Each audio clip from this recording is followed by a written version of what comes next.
Muito boa noite. Está começando pela rede CNT o Jogo do Poder, um espaço aberto para a discussão política. Nós da CNT acreditamos que o debate, o contraditório, é ponto de partida para o exercício de um dos direitos mais fundamentais, o de ser informado com absoluta correção e transparência.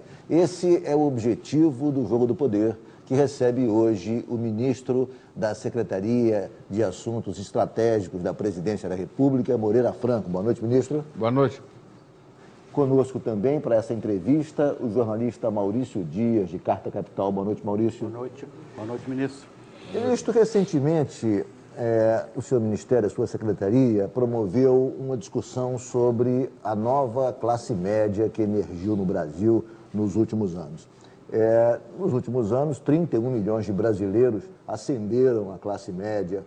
Hoje, esse contingente desse extrato social importante do mercado, da vida brasileira, chega a 95 milhões de brasileiros. Uma grande parcela dos brasileiros, portanto, se encontra nesse contingente. Muito bem. Onde está essa classe média? Se a gente tivesse que fazer uma foto dessa classe média, que imagem apareceria, ministro? Olha, eu creio que a coisa mais importante, o principal legado do presidente Lula foi exatamente deixar no cenário político, econômico e social brasileiro esse novo protagonista, esse novo personagem que é a classe média. Só a classe média C. A classe C. Isso, classe C. Tá. Quer dizer, a classe C em padrões americanos, a classe média em padrões brasileiros.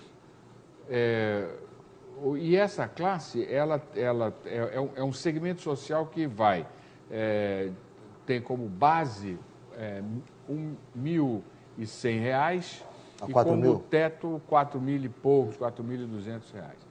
Mais da metade da população brasileira já está nessa faixa. Ela é responsável por ter colocado no mercado de consumo coisa em torno de 100 bilhões de reais. Ano. Entre 10 cartões de crédito, 7 estão em mãos de membros da nova classe média. A maioria dos jovens do Brasil está na nova classe média. A presença desse segmento no mercado brasileiro é maior do que a soma da A e B. As grandes empresas, as grandes grifes que sempre se voltaram para a classe A e B no Brasil, ela hoje está se readaptando, não só a mensagem, mas, sobretudo, o design dos seus produtos, a qualidade e preço para atender a esse segmento da população. Se você pega a grade da publicidade, das propagandas, sobretudo nas grandes televisões, ela mudou profundamente. Não só o anunciante, como também a qualidade da mensagem, o texto da mensagem, os valores da mensagem, porque estão dirigidos para esse segmento. Esse segmento é o que mais tem acesso ao mercado de computadores, informáticas, uso de internet, rede social. Os jovens da nova classe média, eles, pela primeira vez, nós tivemos no Brasil um crescimento de renda em que a principal parcela está sendo aplicada em educação, o que é uma mudança profunda, porque até então... Há uma consciência nessa classe média de que o avanço só pode se dar através da educação, até porque eles não têm apadrinhados, não têm padrinhos, melhor dizendo, eles não têm... consciência não. A prova é essa. Eles têm a consciência da meritocracia. A prova é que eles estão gastando a maior percentagem do seu ganho de renda para melhorar a sua qualificação. Só que com uma diferença. Não é aquela ideia da educação para colocar diploma na parede, para ficar ilustrado, reconhecido. A educação como uma ferramenta fundamental para garantir um melhor posto de trabalho. Então, esse segmento, ele vai certamente promover uma mudança profunda na prática, nas demandas que a sociedade brasileira, que o governo brasileiro terá que atender. Eu queria caminhar por essa fenda que o senhor abriu aí. Qual o impacto dessa classe média na política, no processo político? Olha, por enquanto nós não estamos medindo isso, não é nenhuma preocupação nossa cuidar por esse ângulo, porque o objeto desse seminário, nós reunimos o maior número enorme, os melhores estudiosos no Brasil e no exterior sobre a nova classe média, os países emergentes, esse fato existe também, e o nosso objetivo, no momento, é, primeiro, saber exatamente o que é, quem é. Segundo, o que pensam. Terceiro, que valores têm. Quarto, o que esperam. Para que isso? O senhor não concorda? Para que isso? Por não. Por uma razão muito simples. O ambiente econômico internacional é um ambiente muito esquisito, muito complicado, com coisas estranhas. Os Estados Unidos trabalhando com hipóteses de default, ou seja, de não conseguir pagar suas contas. A Europa sendo comandada pela Alemanha, a Itália, a Espanha, Portugal, Grécia, com grandes dificuldades. É claro que isso acaba provocando alguma coisa no Brasil, por mais que nós estejamos preparados para enfrentar mais esse ambiente conturbado. E nós estamos perseguindo dois objetivos, preventivamente. Pela primeira vez no Brasil, antes do fato, se começa a estudar as hipóteses e se desenhar políticas públicas para enfrentar problemas que eventualmente possam surgir. Então, nós agora, desde agora, estamos estudando a classe média para saber, no ambiente econômico, quais as dificuldades que poderão vir, com dois objetivos: manter a mobilidade e criar uma retranca para evitar que ela volte à pobreza, à situação anterior. O senhor disse que não tem objetivo político, que esse estudo não visa Eleitoral. interpretar... A pergunta foi eleitoral. Foi político? Não, político-eleitoral. Quer dizer, não, mas no sentido, a minha pergunta é a seguinte: no sentido que se busca se definir políticas públicas para atender essa nova classe média emergente, há quem interprete essa busca de políticas públicas que venha ao encontro dos interesses dessa classe média como um movimento que visa seduzir politicamente esses integrantes dessa nossa nova classe média. Quer dizer, uma coisa está ligada à outra, o senhor não concorda? Não necessariamente. As pessoas... não votam mecanicamente. Com esperança. Elas votam pela esperança, elas não votam só pelo que conseguiram. E para nós, o que é importante, isso é fundamental que os analistas políticos, que vocês entendam, que a imprensa que cobre o fato político e econômico entenda. O seguinte: qualquer país desenvolvido tem uma classe média sólida. Se nós quisermos, como a presidenta Dilma coloca como objetivo, sermos a quinta economia do planeta, não há outro caminho a não ser preservar essa classe média. Vou fazer um rápido intervalo. O Jogo do Poder hoje recebendo o ministro da Secretaria de Assuntos Estratégicos da Presidência da República, Moreira Franco.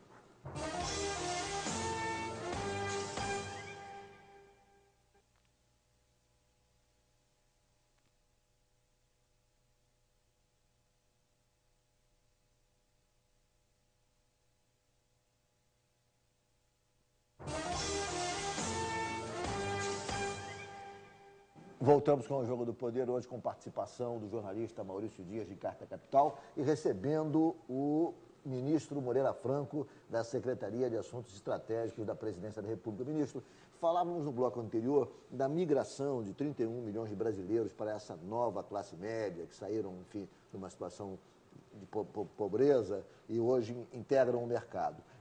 Essa migração é consistente, é sólida? Há risco por conta da crise internacional, face à possibilidade de recessão que se anuncia. Inclusive, a presidente Dilma disse que a recessão no Brasil não vai acontecer, o Brasil está preparado para isso, mas o fato é que há uma expectativa de recessão mundial presente, tanto na Europa quanto nos Estados Unidos. Quer dizer, esses fatos podem, de alguma maneira, trazer essa nova classe média novamente ao patamar inferior? Não. Nós estamos trabalhando exatamente para evitar isso. Nós estamos trabalhando para desenhar políticas que sejam, que se constituam num tipo de retranca, numa porta para impedir esse retorno. Nós estamos trabalhando para que a mobilidade social ocorrida na última década, ela permita conviver com esse grande segmento da sociedade brasileira. Nós estamos empenhados, comprometidos em evitar que esse fato ocorra, e eu tenho absoluta convicção que isso é prioridade. E isso não é palavra de economista, porque prioridade é uma palavra singular. Os economistas brasileiros é que puseram S numa coisa que é singular. Não é, ninguém tem várias prioridades. Todo mundo tem uma prioridade. Você pode até ter, daqui a 1 segundo, 2 segundos, ter outra prioridade. Mas várias prioridades não existem. A prioridade é exatamente preservar os ganhos que esse segmento teve. No passado, na época do Dr. Getúlio, no final da década, da primeira metade do século passado, as políticas públicas do Dr. Getúlio, como agora as políticas públicas do Lula, elas também criaram um personagem novo, foi a classe média urbana, o operariado urbano. Mas naquela época, as pessoas, os dirigentes, os pensadores, os formuladores de política pública, eles não se perguntaram que país queriam construir. Vamos crescer, vamos urbanizar, vamos para industrializar o país, vamos tirar o país do atraso, vamos andar para frente, sem saber exatamente para onde queria ir. E a consequência não foi boa. Por quê? Porque houve uma transferência de renda da agricultura para a indústria brutal, uma das maiores do mundo, desorganizando, inclusive, o sistema político, uma migração para as cidades aceleradíssima, degradando a qualidade de vida na cidade. E como desorganizou o sistema político, como degradou a vida na cidade, como teve como consequência a desorganização da classe média. E irritada, a classe média apoiou o golpe militar. Então nós tivemos um longo período de regime autoritário. E é exatamente a consciência dessa experiência que nos move hoje, e a consciência social, o compromisso, a solidariedade com esses brasileiros que estão acreditando no futuro, se programando, tendo esperança, é que hoje nós lá na SAI estamos absolutamente mobilizados em formular políticas para garantir que esses ganhos continuem e evitar, custe o que custar, que haja um retorno à situação anterior. Ministro, 2 observações antes de eu fazer a minha pergunta. O senhor usou a expressão pela primeira vez no Brasil, me lembrou nunca antes na história do Brasil do Lula. Mas é a primeira vez. E, aliás, algumas coisas o Lula tinha razão. Nunca antes, por exemplo, quer ver uma das coisas que ele tem razão e não disse, digo eu agora, o seguinte: qual foi a grande discussão que permeou o Brasil desde a metade do século passado até o Lula? A discussão de que era impossível você crescer dividindo renda. Você não só podia primeiro fazer o bolo para grande, para depois distribuir. Ele chegou e mostrou que não, que é possível você crescer distribuindo renda. E o resultado foi esse que nós estamos vivendo aqui. Nós tivemos uma política de salário mínimo que garantiu em 8 anos um aumento real de quase 55%.